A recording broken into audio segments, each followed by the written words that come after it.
माता दी, स्वागत है आपका मेरे इस धार्मिक चैनल माँ ब्रह्मांडी कृपा @अनिता धार्मिक ज्ञान पर। आज मैं आपको पुरुषोत्तम मास महात्म्य का 13वां अध्याय सुनाने जा रही हूँ। आप सब ध्यान से सुनिएगा। भक्तों, पुरुषोत्तम मास का 13वां अध्याय अत्यंत पवित्र और चमत्कारी माना गया है। कहा जाता है कि जो भी भक्त श्रद्धा से इस अध्याय को सुनता है, उसके जीवन में भगवान श्री हरि की कृपा बरसने लगती है। आज की कथा में छिपा है ऐसा दिव्य प्रसंग जो हर भक्त के मन को भक्ति और विश्वास से भर देता है। इसलिए कथा को अंत तक अवश्य सुनिए और मन ही मन भगवान विष्णु का स्मरण करते रहिए। सच्चे मन से बोलिए, जय पुरुषोत्तम भगवान की जय। जय श्री कृष्णा। आज की कथा का अंतिम संदेश हर भक्त को एक बार जरूर सुनना चाहिए। इस वीडियो में मैं आपके लिए लाई हूँ पुरुषोत्तम मास की कथा के साथ जेठ मास की सुनी जाने वाली कथाएं, जिसे सुनने मात्र से वैकुंठ लोक की प्राप्ति होती है। चलिए शुरू करते हैं आज का अध्याय। सूत जी बोले कि हे मुनि श्रेष्ठ, अब मैं आपको उस पवित्र कथा का सार सुनाता हूँ जिसमें धर्मात्मा राजा दृढ़धन्वा के जीवन, उनके वैभव और अंतर मन में उठे वैराग्य के भाव का अद्भुत वर्णन है। ऋषियों ने विनम्र होकर कहा कि हे सूत जी, पुरुषोत्तम मास के प्रभाव से राजा दृढ़धन्वा ने कैसे राज्य, परिवार और अंत में भगवान का परम धाम प्राप्त किया, कृपया करके इस कथा को विस्तार से कहिए। तब सूत जी बोले कि हे विप्रो, यह कथा स्वयं भगवान नारायण ने नारद जी से कही थी, वही अब मैं आप सभी को सुनाता हूँ। श्री नारायण बोले कि हे नारद, हे देश में चित्रधर्मा नाम का एक धर्मात्मा और प्रतापी राजा था। उसका पुत्र दृढ़धन्वा अत्यंत तेजस्वी, सत्यवादी, धर्मपरायण और गुणों से युक्त था। वह बाल्यावस्था में ही अत्यंत बुद्धिमान था और गुरु से वेद शास्त्रों का अध्ययन कर उनकी आज्ञा लेकर उनके पिता के पास लौट आया। उसे देखकर राजा चित्रधर्मा अत्यंत प्रसन्न हुए। समय आने पर राजा चित्रधर्मा ने वैराग्य धारण किया और राज्य का भार दृढ़धन्वा को सौंपकर स्वयं वन में तप करने के लिए चले गए। वहाँ भगवान श्री कृष्ण का स्मरण करते हुए उन्होंने तप किया। अंततः परम धाम को प्राप्त हुए। पिता के वियोग से राजा दृढ़धन्वा को शोक हुआ, परंतु उन्होंने धर्म के अनुसार सभी संस्कार पूर्ण किए और फिर राज्य संचालन में लग गए। वे अत्यंत न्यायप्रिय, पराक्रमी और गुणवान राजा थे। उनकी पत्नी गुण सुंदरी, अत्यंत रूपवती और पतिव्रता थी, जिनसे उन्हें 4 वीर पुत्र और 1 कन्या प्राप्त हुई। राजा दृढ़धन्वा के राज्य में सुख समृद्धि थी। वे विद्या, शौर्य और नीति में निपुण थे तथा अपने शत्रुओं का नाश करने वाले थे। परंतु एक दिन उनके मन में एक गहरी चिंता उत्पन्न हुई। एक रात्रि उन्होंने सोचा कि मैंने न तो कोई विशेष तप किया, न दान किया, न यज्ञ किया, फिर भी मुझे इतना वैभव कैसे प्राप्त हुआ? इसका कारण क्या हो सकता है? इस प्रश्न ने उनके मन को व्याकुल कर दिया। अगले दिन वे वन में शिकार के लिए गए। वहाँ एक मृग का पीछा करते करते वे गहन वन में पहुँच गए। प्यास से व्याकुल होकर उन्होंने एक सरोवर में जल पिया और एक विशाल वट वृक्ष के नीचे विश्राम करने लगे। उसी समय वहाँ एक अद्भुत तोता सुख पक्षी आया, जो मनुष्य की वाणी में एक गूढ़ श्लोक बार बार बोलने लगा। हे मनुष्य, इस संसार में क्षण भंगुर सुखों में फंसकर तू आत्मतत्व का चिंतन नहीं करता तो इस संसार सागर से पार कैसे होगा? उस श्लोक को सुनकर राजा चकित और मोहित हो गए। वे सोचने लगे, क्या यह कोई दिव्य पुरुष है? क्या यह स्वयं सुखदेव जी है जो मेरा उद्धार करने आए हैं? इतने में उनकी सेना वहां पहुंच गई और वह सुख पक्षी अंतर्ध्यान हो गया। राजा उस गूढ़ वचन को मन में धारण कर अपने नगर लौट आए। अब उनका मन संसार से हटने लगा। वे मौन रहने लगे, भोजन त्याग दिया और किसी से बात भी नहीं करते थे। उनकी यह अवस्था देख रानी गुण सुंदरी अत्यंत चिंतित हुई। उसने विनम्रता से पूछा कि हे स्वामी, आपको क्या चिंता है? आप मौन क्यों हैं? कृपया अपने मन की बात कहिए। परंतु राजा उस सुख के वचनों में इतने डूबे हुए थे कि उन्होंने कोई उत्तर नहीं दिया। रानी भी उनके दुख का कारण न जान सकी और अत्यंत व्याकुल रहने लगी। इस प्रकार राजा दृढ़ धनवा गहन चिंतन और वैराग्य में डूबे रहे और उनके जीवन में अब एक नया मोड़ आने वाला था। जानिए अध्याय 14 में कि वह मोड़ कौन सा था। इस प्रकार मेरा पुरुषोत्तम मास का 13वां अध्याय समाप्त हुआ। 14वें अध्याय के लिए आप मेरे इस वीडियो को लाइक, शेयर, सब्सक्राइब करना मत भूले और अपने दोस्तों के साथ जरूर शेयर करें। अब मैं आपको आंख और पीपल सींचने की कहानी सुनाती हूँ। आप सब ध्यान से सुनिएगा। एक नगर में एक राजा और रानी रहते थे। रानी बहुत भाग्यशाली थी, लेकिन उसकी कोई संतान नहीं थी। रानी ने संतान सुख और सुख समृद्धि की कामना के लिए जेठ मास का व्रत रखने का संकल्प लिया। वह पूरे जेठ के महीने में रोज सुबह ब्रह्म मुहूर्त में उठती, पवित्र नदी में स्नान करती और जंगल में जाकर एक आक के पौधे को और एक पीपल के पेड़ को लोटे से जल से सींचती थी। वह जल चढ़ाते समय भगवान विष्णु और सूर्यदेव का ध्यान करती थी। एक दिन जब रानी पीपल और आक को सींचकर वापस लौट रही थी तो भगवान विष्णु प्रसन्न हुए। उन्होंने रानी की परीक्षा पूरी होने पर उसे दर्शन दिए और कहा कि हे रानी, वैशाख के इस पवित्र महीने में तुमने बिना किसी नागा के आक और पीपल को जल से सींचा है। तुम्हारी इस सेवा से हम अत्यंत प्रसन्न हैं। मांगो, तुम्हें क्या वरदान चाहिए। तब रानी ने हाथ जोड़कर कहा कि हे प्रभु, यदि आप मुझ पर प्रसन्न हैं तो मेरे सुने आंगन को खुशियों से भर दीजिए और मुझे संतान का सुख प्रदान कीजिए। भगवान ने मुस्कुराकर कहा, तथास्तु। जैसा तुमने पीपल और आक को प्रेम से सींचा है, वैसे ही तुम्हारा वंश भी हरा भरा रहेगा। कुछ समय बाद रानी ने एक अत्यंत सुंदर और तेजस्वी पुत्र को जन्म दिया। पूरे राज्य में खुशियाँ छा गई और वह आनंद के साथ रहने लगे। जैसे भगवान ने रानी की मनोकामना पूरी की, वैसे ही जो भी व्यक्ति जेठ मास की आस्था के साथ आक और पीपल को सींचता है और ये कहानी पढ़ता या सुनता है, उसकी सभी मनोकामनाएं पूरी होती है। इस प्रकार मेरी ये कहानी पूरी होती है। अब मैं आपको एक विनायक जी की कहानी सुनाती हूँ। एक दिन विनायक जी राजा के बाग में गए। उनसे एक फूल टूट गया। गजानन जी ने सोचा, अब तो इनके यहाँ काम करना पड़ेगा, यही इसका प्रायश्चित है। उन्होंने छोटे बच्चे का रूप धर राजा के घर नौकरी कर ली। एक समय रानी जी शौच क्रिया से निवृत्त होकर हाथ बानी से धो रही थी। विनायक जी ने देखा तो बानी धुला दी। वह रेत से हाथ धुला दिए तो रानी को गुस्सा आ गया। राजा से बोली, ऐसा कैसा नौकर है जो मेरे काम में टांग अड़ाता है। राजा ने डांटा तो बालक बोला कि अशुद्ध हाथ भी कभी वानी से धोते हैं क्या? वानी में तो लक्ष्मी होती है। राजा बोला, बात तो सही है। एक दिन राजा जी बोले, हे गजानंद, रानी को पुष्कर स्नान करवा ला। दोनों पुष्कर गए तो रानी लोटा लोटा नहाने लगी। गजानंद जी ने हाथ पकड़ रानी को डुबकी लगवाकर स्नान कराया। रानी ने महल आकर राजा से शिकायत की कि बढ़िया गजानंद लाए हो जो मुझे पुष्कर में डुबो देता। राजा उसे डांटने लगे तो गजानंद बोला, राजा जी, पुष्कर जाकर तो डुबकी लगानी चाहिए, लोटे लोटे नहाना तो घर पर ही बहुत है। राजा बोला, बात तो सही है। अब राजा ने हवन करवाने की सोची। हवन में बैठने के समय गजानंद को भेजा कि तू रानी को बुला ला। गजानंद गया और देखा रानी ने काले नीले वस्त्र पहने हैं। गजानंद ने वस्त्र फाड़ दिए। रानी रूठ गई और आई नहीं। राजा बुलाने आए तो रानी बोली, ये गणेशिया ने मेरे साथ बद्दा मजाक किया है। राजा ने फटकार लगाई और बोले, क्या कुबुद्धि करी है तूने? तो गणेशिया बोला कि राजा जी, कभी काले नीले कपड़े पहनकर हवन में बैठते हैं क्या? लाल चुदड़ी पहननी चाहिए, इसलिए मैंने फाड़ दिया। राजा ने विचार किया, बालक छोटा है पर होशियार है। हवन में बैठने लगे तो गणेश स्थापना में देर हो गई।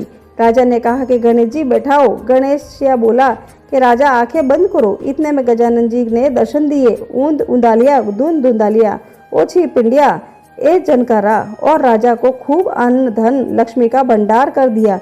राजा बोले, हे गजानन जी महाराज, हमने इतने दिन आपसे काम करवाया, हमें बहुत दोष लगेगा। गजानन जी बोले कि आप चिंता मत करो, मैं एक बार आपके बाग से गुजर रहा था तो मुझसे एक फूल टूट गया, इसलिए मैंने प्रायश्चित किया। वह राजा रानी को आशीर्वाद देके आगे निकल गए। इस प्रकार मेरी विनायक जी की कहानी पूरी होती है। क्या आपने विनायक जी की कहानी ऐसी सुनी थी? नहीं सुनी? अगर आपने पहली बार सुनी है तो एक बार मेरे साथ बोलिए, जय विनायक महाराज की जय। अब मैं आपको शुक्रवार के व्रत की कथा सुनाती हूँ। आप सब ध्यान से सुनिएगा। एक समय की बात है, एक नगर में कात्स्य ब्राह्मण और वैश्य जाति कि तीनों लड़कों में परस्पर गहरी मित्रता थी। उन तीनों का विवाह हो गया था। ब्राह्मण और काशी के लड़के का गौना भी हो गया था, परंतु वैश्य के लड़के का गौना नहीं हुआ था। एक दिन काशी के लड़के ने कहा कि हे मित्र, तुम मुकलावा करके अपनी स्त्री को घर क्यों नहीं लाते? स्त्री के बिना घर कैसा सूना सूना लगता है। यह बात वैश्य के लड़के को जच गई। वह कहने लगा कि मैं अभी जाकर मुकलावा लेकर आता हूँ। ब्राह्मण के लड़के ने कहा, अभी मत जाओ, क्योंकि शुक्र अस्त हो रहा है, जब उदय हो जाए तब जाकर ले आना। परंतु वैश्य के लड़के को ऐसी जिद हो गई कि वह किसी प्रकार से भी किसी की बात नहीं सुनी। जब उसके घर वालों ने सुना तो उन्होंने भी बहुत समझाया, परंतु वह किसी प्रकार से नहीं माना और अपने ससुराल चला गया। उसको आया हुआ देखकर ससुराल वाले भी चकराए। जमाता का फिर भी स्वागत किया। स्वागत करने के बाद उसने के आने का कारण पूछा। वैश्य पुत्र कहने लगा कि मैं अपनी पत्नी को विदा कराने के लिए आया हूँ। ससुराल वालों ने भी उसे बहुत समझाया कि इन दिनों शुक्र अस्त है, उदय होने पर ले जाना, परंतु उसने एक न सुनी और पत्नी को ले जाने की आग्रह करता रहा। जब वह किसी प्रकार भी न माना तो उन्होंने लाचार होकर अपनी पुत्री को विदा कर दिया। वैश्य पुत्र पत्नी को एक रथ में बैठाकर अपने घर की ओर चल पड़ा। थोड़ी दूर जाने के बाद मार्ग में उसके रथ का पहिया टूटकर गिर गया और बैल का पैर भी टूट गया। उससे उसकी पत्नी भी गिर गई और घायल हो गई। जब आगे चले तो रास्ते में डाकू मिले। उनके पास जो धन वस्त्र था तथा आभूषण थे वह सब उन्होंने छीन लिए। इस प्रकार अनेकों कष्टों का सामना कर जब पति पत्नी अपने घर पहुंचे तो आते ही वैश्य के लड़के को सर्प ने काट लिया। वह मूर्छित होकर जमीन पर गिर पड़ा। उसकी स्त्री अत्यंत विलाप कर रोने लगी।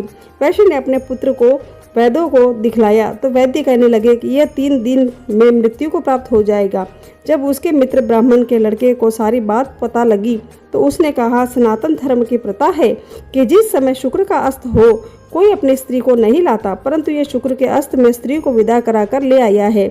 इस कारण सारे विघ्न उपस्थित हुए हैं।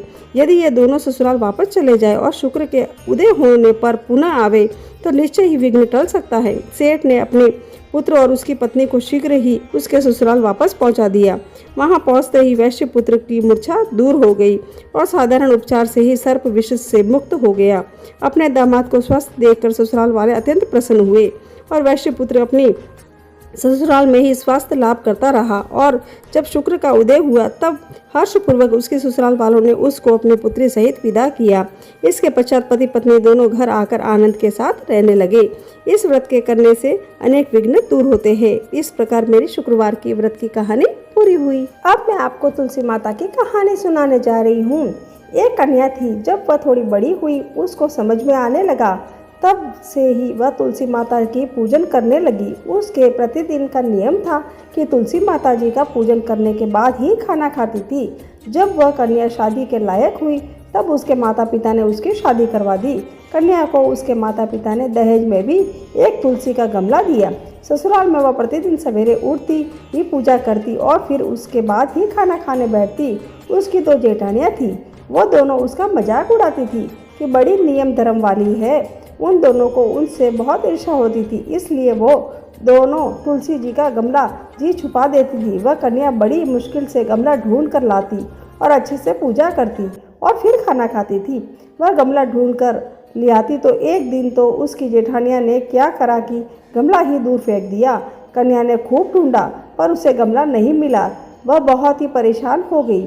उस दिन उसे खाना भी नहीं खाया। उसका नियम जो था, उस कन्या की सच्ची भक्ति देखकर तुलसा जी माता उससे बहुत प्रसन्न हो गई और उसने कमरे में तुलसी माता का गमला प्रकट हो गया। अगले दिन सुबह जब वह उठी और क्या देखती है कि उसके खाट के चारों कोनों पर तुलसी माता का गमला आ गया है। यह देखकर वह बहुत प्रसन्न हो गई। अब मेरी तुलसा जी माता को कोई चुरा नहीं सकता। पूजन करने के लिए कहीं और जाना नहीं पड़ेगा और कोई मेरी तुलसा माता को फेंक भी नहीं सकता। वह भी जल्दी से उठकर स्नान करती है और तुलसा माता की पूजन कर लेती है। जब वह खाना खाने बैठती है तो उसकी जेठानियाँ मजाक करने लगी। लो देवरानी का नियम धर्म तो पूरा हो गया। उससे पूछती है कि तुलसा जी की पूजा कर ली क्या देवरानी? धीरे से बोलती है, हाँ कर ली। जेठानियाँ बोलती है, कहाँ से कर ली? पूजा गमला तो फेंक दिया था। देवरानी कहती है कि देख लो मेरे कमरे में खाट पर तुलसा जी लगी रही है।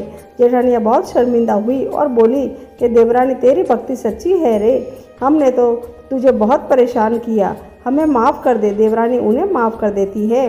हम भी तुलसी माता जी की यह प्रार्थना करते हैं कि हे तुलसी माता, जैसे कृपा आपने देवरानी पर करी वैसे ही हम सब पर करना। अधूरी की पूरी। इस प्रकार मेरी तुलसी जी की कहानी पूरी हुई। जेठ महीने में और कार्तिक महीने में और वैशाख महीने में सुनी जाने वाली ब्राह्मण ब्राह्मणी की और 7 कमरों की कहानी सुनाने जा रही हूँ। आप ध्यानपूर्वक सुनिएगा। एक नगर में एक ब्राह्मण और ब्राह्मणी रहते थे। वे रोजाना 7 कोस दूर गंगा स्नान करने जाते थे। इतनी दूर आने जाने से ब्राह्मणी थक जाती थी। एक दिन ब्राह्मणी कहने लगी, काश हमारे भी एक बेटा होता तो कितना अच्छा रहता। बेटे के बहू आती और हमें घर वापस जाने पर खाना बना हुआ मिलता और बहू घर का काम भी कर देती। ब्राह्मणी की बात सुनकर ब्राह्मण बोला, बात तो तू सही कह रही है, लेकिन चल आज मैं तेरे लिए बहू ला ही देता हूँ। ब्राह्मणी बोली, वो कैसे? ब्राह्मण ने कहा कि तू एक पोटली में आटा डालकर उसमें कुछ मोहरे रख दे।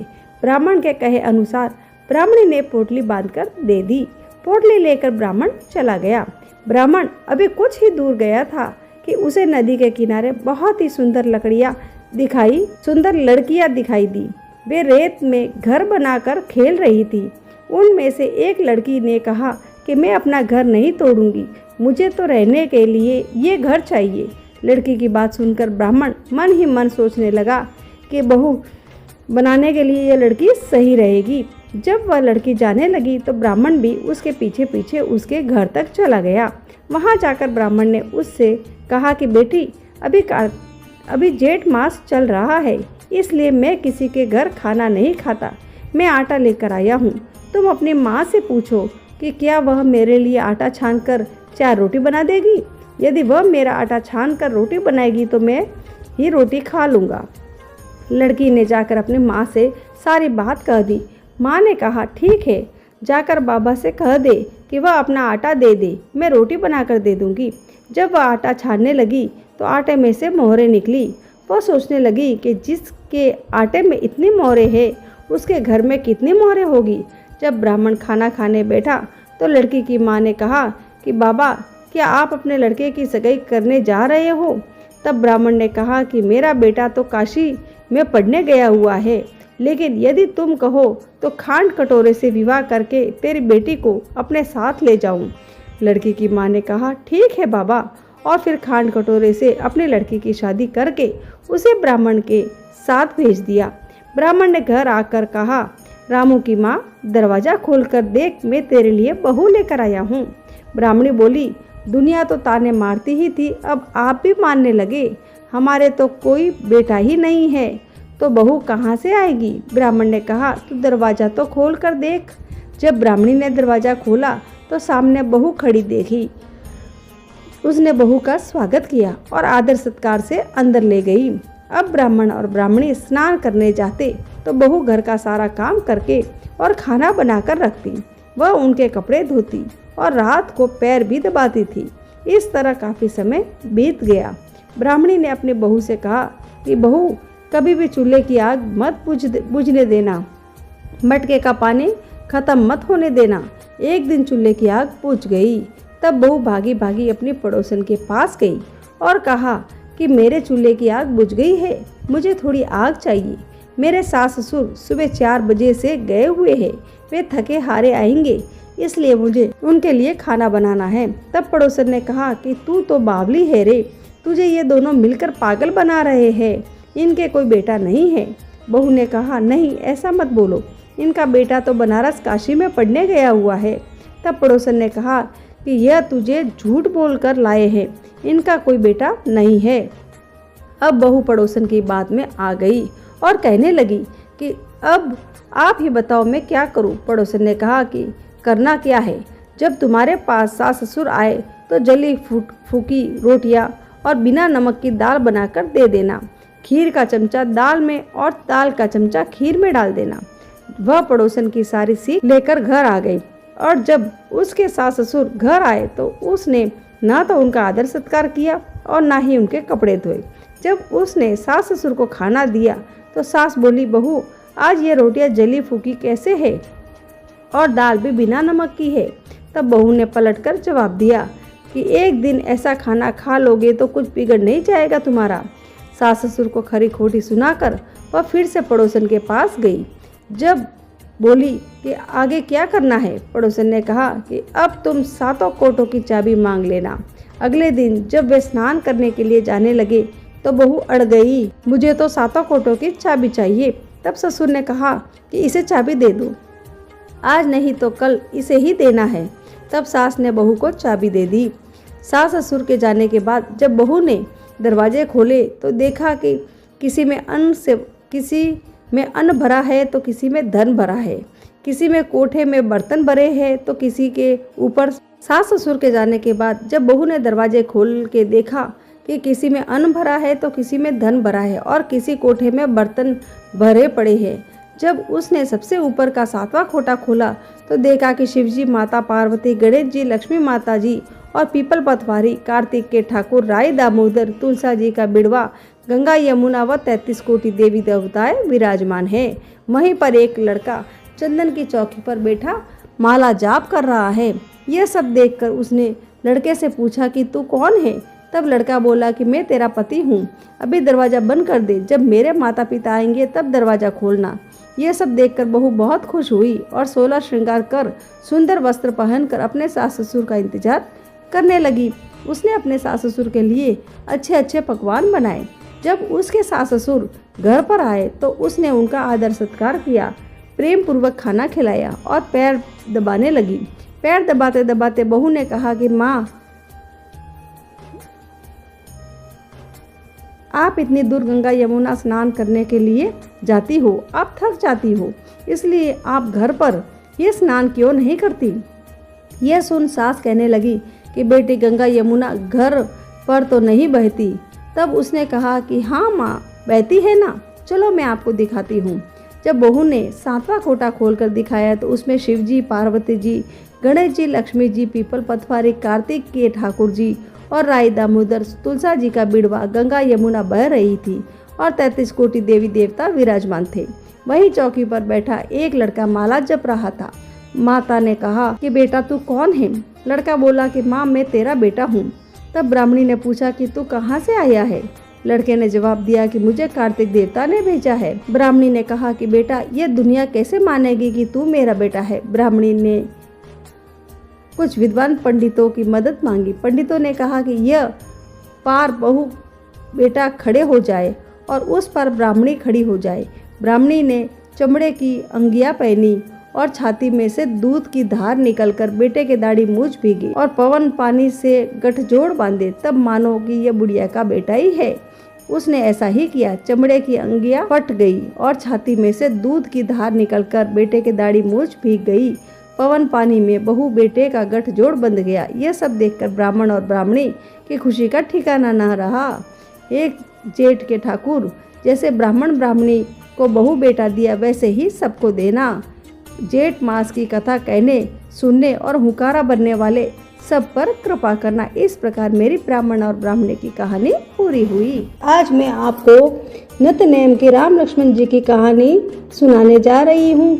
मेरी कहानी इस प्रकार है। आप इस कहानी को पूरा सुनिए और अपने परिवारजनों के साथ जरूर शेयर करें। यह कहानी सीता माता कहती थी और श्री राम इसे सुना करते थे। एक दिन श्री राम भगवान को किसी काम के लिए बाहर जाना पड़ गया तो सीता माता कहने लगी कि भगवान, मेरा तो 12 वर्ष का नित्यनेम है, आप बाहर जाएंगे तो मैं अपनी कहानी किसे सुनाऊंगी? श्री राम ने कहा कि तुम कुएं की पाल पर जाकर बैठ जाना और वहाँ जो औरतें पानी भरने आएगी उन्हें अपनी कहानी सुना देना। सीता माता कुएं के पाल पर जाकर बैठ जाती है और एक स्त्री आई। उसने रेशम की जरी की साड़ी पहन रखी थी और सोने का घड़ा ले रखा था। सीता माता उसे देख कहती है कि बहन, मेरा 12 वर्ष का नित्यनेम है, सुन लो।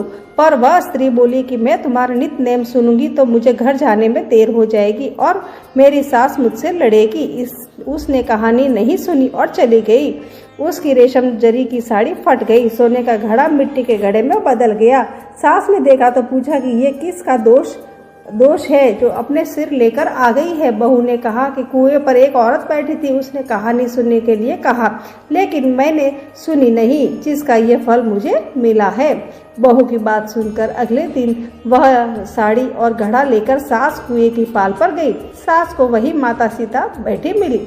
माता सीता ने कहा कि बहन मेरी कहानी सुन लीजिए। सास बोली कि एक बार छोड़, मैं तो 4 बार कहानी सुन लूंगी। राम आए लक्ष्मण आए, देश के पुजारी आए, नित नेम का नेम लाए, आओ राम बैठो राम, तपे रसोई जियो राम, माखन मिश्री खाओ राम, दूध बताशा पियो राम, सुत के पल का मोठो राम, शाल दुशाला पोठो राम, शाल दुशाला ओढ़ो राम, जब बोलूं जब राम ही राम, राम सवारे सबके काम, खाली घर भंडार भरेंगे, सबका बेड़ा पार करेंगे, श्री राम जय जय राम।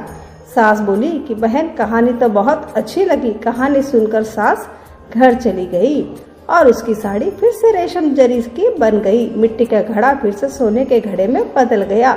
बहू कहने लगी, सासू माँ आपने ये सब कैसे किया? सास ने कहा कि बहू तू दोष लगा के आई थी और अब मैं दोष उतार कर आ रही हूँ। बहू ने फिर पूछा कि वह कुएं वाली स्त्री कौन है? सास बोली कि वे सीता माता थी।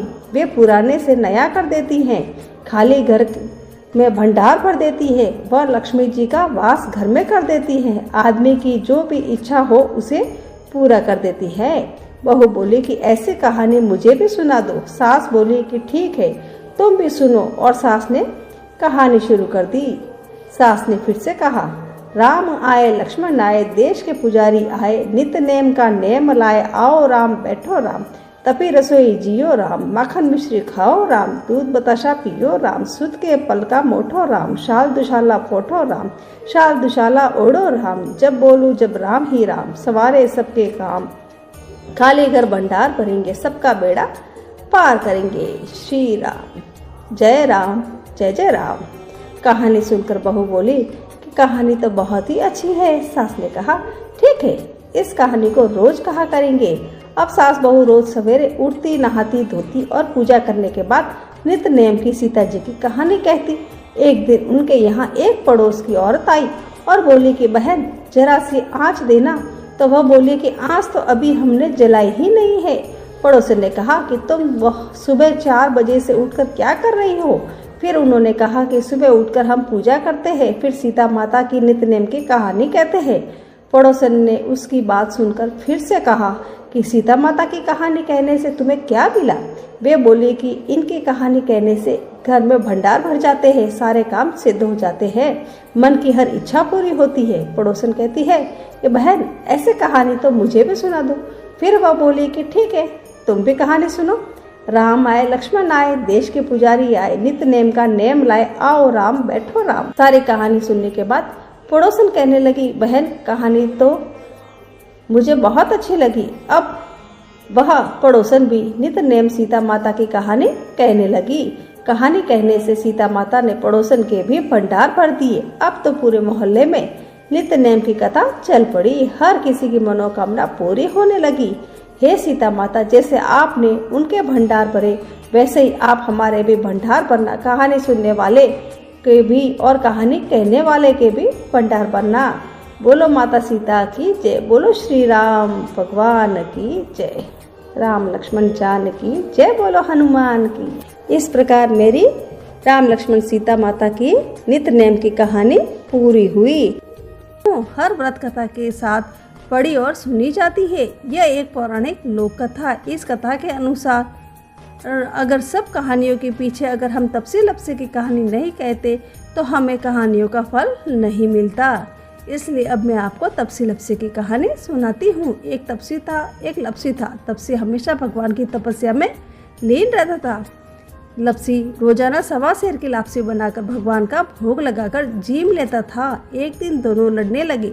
तपसी बोला, मैं रोज भगवान की तपस्या करता हूँ इसलिए मैं बड़ा हूँ। लपसी बोला कि रोज मैं भगवान को 1.25 सेर लापसी का भोग लगाता हूँ इसलिए मैं बड़ा हूँ। नारद जी वहाँ से गुजर रहे थे। दोनों ने लड़ता देख उनसे पूछा कि तुम क्यों लड़ रहे हो? तपसी ने खुद को बड़ा होने का कारण बताया और लपसी ने अपना कारण बताया। नारद जी बोले, तुम्हारा फैसला मैं कर दूंगा।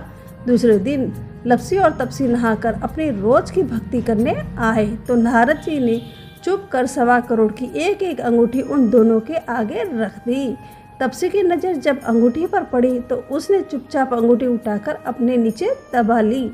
लप्सी की नज़र अंगूठी पर पड़ी लेकिन उसने ध्यान नहीं दिया। भगवान को भोग लगाकर लाभ सिखाने लगा। नारद जी सामने आए तो दोनों ने पूछा कि कौन बड़ा है, तो नारद जी ने तपसी को खड़ा होने के लिए कहा। वह खड़ा हुआ तो उसके नीचे दबी अंगूठी दिखाई पड़ी। नारद जी ने तपसी से कहा कि तपस्या करने के बाद भी तुम्हारी चोरी करने की आदत नहीं गई, इसलिए लप्सी बड़ा है और तुम्हें तुम्हारी तपस्या का कोई फल नहीं मिलेगा। तपसी शर्मिंदा होकर माफ़ी मांगने लगा। उसने नारद जी से पूछा कि मुझे मेरी तपस्या का फल कैसे मिलेगा। नारद जी ने कहा, यदि कोई गाय और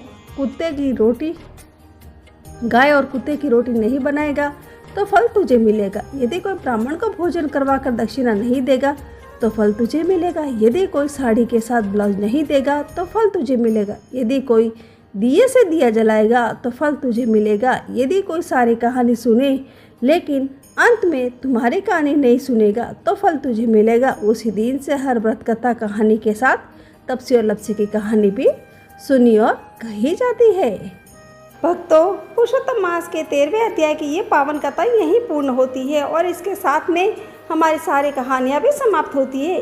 जो भी भक्त सच्चे मन से ये कथा सुनता है, सुनाता है और दूसरों को फॉरवर्ड करता है तो भगवान श्री हरि उसके जीवन से दुख, संकट और बाधाएं हमेशा के लिए दूर कर लेने लगते हैं। यदि आपने पूरी कथा सुनी है तो कमेंट में जय पुरुषोत्तम भगवान की अवश्य लिखे और जय श्री हरि अवश्य लिखे। कल हम सुनेंगे पुरुषोत्तम मास का अगला अत्यंत अद्भुत और दिव्य अध्याय, इसलिए चैनल से जुड़े रहिए। वीडियो पसंद आया है तो लाइक, शेयर और सब्सक्राइब करना मत भूलिएगा। जय श्री कृष्णा, जय श्री राधे राधे।